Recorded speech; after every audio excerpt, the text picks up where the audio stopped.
여러분 안녕하십니까? 이충건 방송의 이충건입니다. 오늘은 주식 투자명은 7번째 시리즈로 가치 투자의 대가 존 레프의 투자 비법과 전략, 저퍼 투자법과 존 레프 상수 즉 GYP 전략에 대해서 말씀을 드리겠습니다.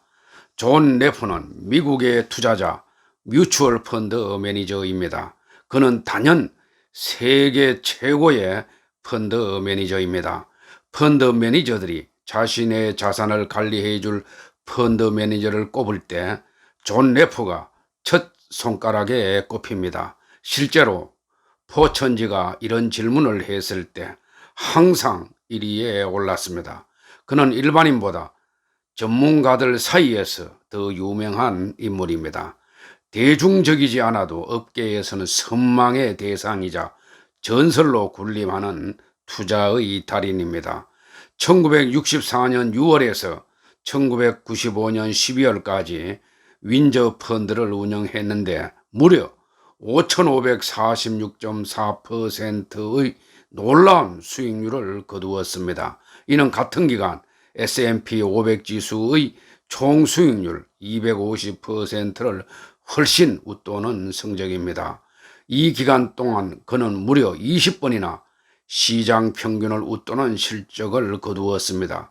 그가 운용한 윈저 펀드는 56배나 커졌고 그 결과 미국 최대의 펀드로 올라섰습니다. 월스트리트에서는 그를 워렌 버핏, 피터 린치와 함께 3대 전설로 꼽힙니다. 엄청난 규모의 대형 펀드를 30년 이상 히트시킨 이는 그가 유일하다는 호평까지 따라붙고 있습니다. 그의 투자 기법에 대해서 자세히 소개한 책은 그와 민처가 공동으로 2001년에 저술한 존 레프 온 인베스팅이라는 책입니다. 국내에서는 가치 투자 주식 황제 존 레프처럼 하라라는 제목으로 2007년에 번역되어 출판되었습니다. 2016년에 3판이 인쇄되었습니다. 보는 바와 같이 이 책입니다. 이 책은 2016년에 3판으로 인쇄된 것입니다. 여러분들도 한 번 정도는 읽어보시길 바랍니다. 존 레프는 PER 즉 퍼의 개념과 원리를 처음으로 소개한 사람입니다. 퍼란 시가총액을 순이익으로 나눈 간단한 원리지만은 설명력만큼은 타의 추정을 불허하는 절대명제로 자리 잡았습니다.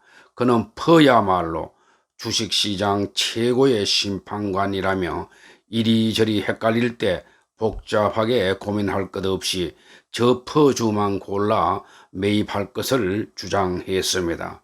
그를 가치 투자자로 규정하는 것은 이 때문입니다. 퍼, 즉 PER, Price Earning Ratio란 주가 수익 비율을 나타냅니다. 주가를 주당 순이익으로 나눈 수치로 주가가 주당 순이익의 몇 배인가를 의미하고 있습니다. 즉 시가총액을 연간 순이익으로 나눈 것과 같습니다. 퍼가 5배라면 5년간의 순이익만으로 투자 원금을 회수할 수 있다는 뜻입니다. 투자 수익률로 환산하면 연간 20%에 달합니다. 레프의 투자 가치는 워렌 버핏이나 존 템플턴 등과는 다소 차이가 있습니다. 저평가된 저가주를 매입해서 제 값이 될 때까지 기다리는 것은 비슷하지만 그는 절대적 가치 투자자입니다. 시장 분위기에 상관없이 자신의 목표 가격을 유지하며 원칙을 철저히 고수했습니다. 그는 모두가 팔 때조차 주식을 고스란히 사들였습니다. 완벽한 역행 투자자인 셈입니다. 1990년대 초 절망적 상태로 비춰진 시티은행에 거액을 투자한 게 대표적 사례입니다. 그는 시장에서 제대로 대접받지 못한 저평가주를 선별하기 위해서 레프의 공식이라 불리는 존 레프 상수를 사용했습니다. 존 레프 상수는 기업의 이익 성장률과 배당 수익률을 합한 값을 주가 수익 비율 즉 퍼로 나눈 값입니다. 이를 총 수익률이라고도 하며 또 GYP 비율이라고 부르기도 합니다. 여기서 GYP는 Gross 플러스 디비던드 yield to PE의 약자입니다. 이 공식을 통해서 시장에서 평가받는 퍼 수준 대비 이에 합당한 수익 성장률을 내포하고 있거나 이를 상회하는 종목군을 찾으려 했습니다. 즉 이익 성장률과 배당 수익률이 올라갈수록 그리고 저퍼일수록 존레프 상수값은 올라가서 매력적인 상태가 됩니다. 성장성이 좋은 기업이라도 싸지 않으면 매입하지 않는 그의 투자 철학이 공식 안에 들어 있습니다. 그는 이렇게 산출한 존레프 상수가 2 이상인 기업을 투자 후보군으로 삼았습니다. 존레프의 종목 선정 7대 기준은 다음과 같습니다. 첫째, 저퍼주에 투자 하락하는 겁니다. 시장 상황이 어떻든 저퍼주 전략은 변함이 없다고 합니다. 다만 잘 골라도 매도 시점을 놓치면 곤란하다. 시류에 휩쓸리지 않는 고집스러운 원칙 고수가 필수적이다. 그는 고퍼를 가진 고성장 기업군보다는 적절한 성장을 보이면서 저퍼 상태에 있는 기업군을 찾았습니다. 둘째, 7% 이상의 펀더멘털 성장이 중요하다고 봤습니다. 시장에서는 저퍼면서 고성장 기업이 바람직한 투자 대상입니다. 매년 7% 이상 성장하면서 유력 종목보다 40 내지 60% 이상 저퍼를 가진 기업이라면 최상이라고 했습니다. 그는 시장 평균보다 40 내지 60% 낮은 수준의 퍼를 보이는 기업군에 주목했는데 퍼가 10 미만의 조건을 추가하여 제한 조건으로 사용했습니다. 수익 성장률을 판단할 때는 5년 정도가 적절하다고 했습니다. 셋째, 배당 수익률 방어와 개선입니다. 저퍼주는 대개 높은 배당 수익률을 기록합니다. 배당 수익률이야말로 가장 분명한 성장 지표라고 했습니다.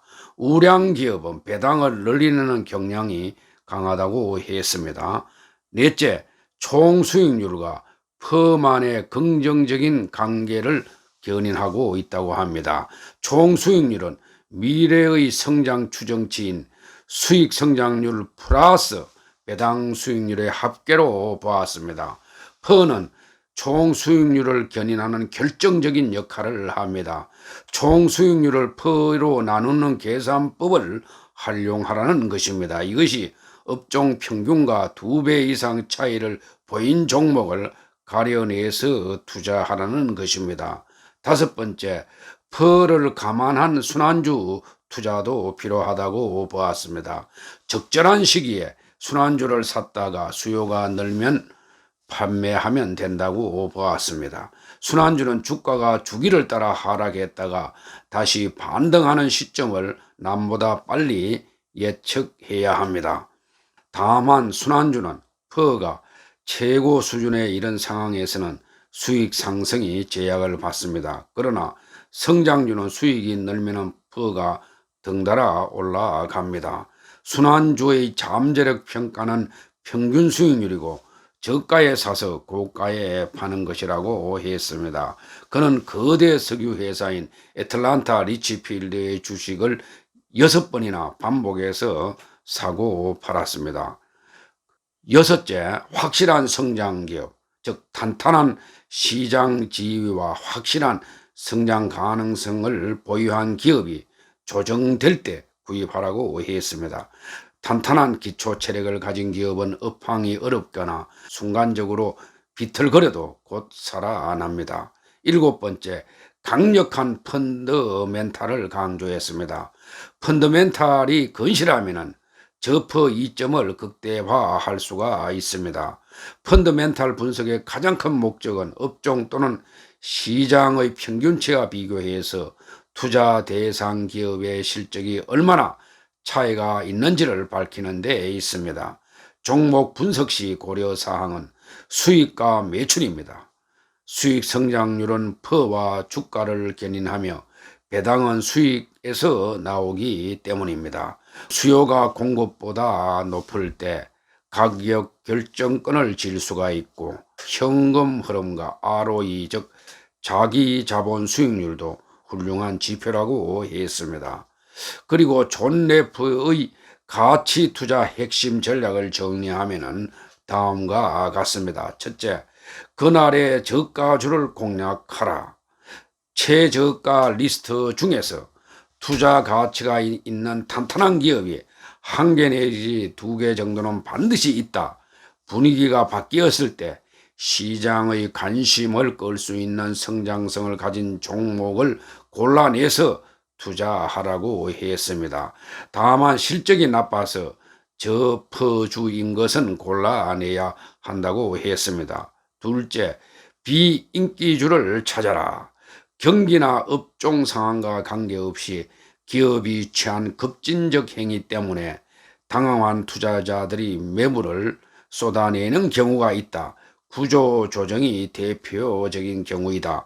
구조조정 이후 창출할 매력을 봐야 한다. 비인기 성장주의 수익률은 대형 성장주에 비해서 결코 손색이 없거나 더 높은 경우도 있었다고 합니다.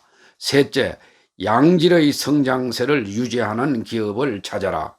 향후 수익률이 평균을 상회할 것으로 예상되는 기업이 유리하다고 했습니다. 넷째, 다른 사람이 모르는 투자 기회를 포착하라. 대박을 노리며 두 자릿수 퍼 종목에 투자하는 것보다는 저퍼주에 투자하는 것이 훨씬 더 효과적이다라고 했습니다. 다섯째, 잘못 분류된 기업을 찾아라. 즉 경기순환주인데 상품 구성비를 보니 경기에 무관한 제품 비중이 높을 경우 좋은 기업이라고 했습니다. 여섯째, 인계치를 확보한 기업을 찾아라. 상당히 빠른 속도로 성장하는 기업은 그 하나만으로도 경계할 필요가 있다. 해당 분야의 특별한 경쟁력인 인계치를 가진 기업을 찾아라라고 강조했습니다. 일곱 번째, 덤의 기회를 포착하라. 저퍼주는 덤을 얻는 기회를 자주 줍니다. 악재에 시달리다 갑작스러운 호재로 주가가 뛸 때 투자자들은 기대 이상의 성과를 얻게 됩니다. 여덟 번째, 나만의 능력을 적극 활용하고 나만의 지평을 확장하라. 즉 체험을 통해서 알고 있는 기업이나 업종에 대한 인지 수준을 높이고 해당 기업의 기업 문화와 전략 같은 질적인 정보를 활용하라는 것입니다. 아홉 번째, 좁은 영역에 얽매이지 말고 투자 소신을 세우라는 것입니다. 잘 알거나 연관된 업종에만 투자하면 분산 투자가 어려우니 다양한 업종에 관심을 가지고 기회를 살펴라. 그리고 꾸준히 투자 기법에 대해서 배우고 익혀서 투자 소신을 세우라고 했습니다. 존 레프가 말하는 매도 전략의 중요성은 다음과 같습니다. 첫째, 팔아야 하는 확실한 근거가 있으면 무조건 팔아라. 펀더멘탈이 훼손되었거나 판단 착오 등 근거가 있으면 팔아라라고 했습니다. 둘째, 확고한 매도 전략을 수립하라. 자기만의 매도 기준을 세우고 최고가에 연연하면 하락세의 희생양이 될 수 있으니 너무 연연하지 마라고 합니다. 셋째, 영원히 붙들고 있지 마라. 펀더멘탈 잠식당할 가능성을 항상 체크해야 한다고 보았습니다. 넷째, 상황이 좋지 않으면 쉬어가거나 돌아가라라고 이야기를 합니다. 즉 현금 보유도 때로는 훌륭한 투자라고 이야기를 했습니다. 이 방송을 듣는 주식 투자자들은 존 레프의 투자 비법이나 전략도 참고 자료로 활용하기 바랍니다. 주식 투자는 결국 자신이 결정하고 책임도 자신이 진다는 마음으로 항상 해당 종목을 깊이 있게 연구한 다음 투자 여부를 결정해야 할 것입니다. 오늘 방송은 여기서 마칩니다. 제 영상이 도움이 되셨으면 동영상 아래 구독과 좋아요를 눌러 주시기 바랍니다. 더 좋은 방송으로 보답하겠습니다. 제 영상을 시청해 주셔서 고맙습니다.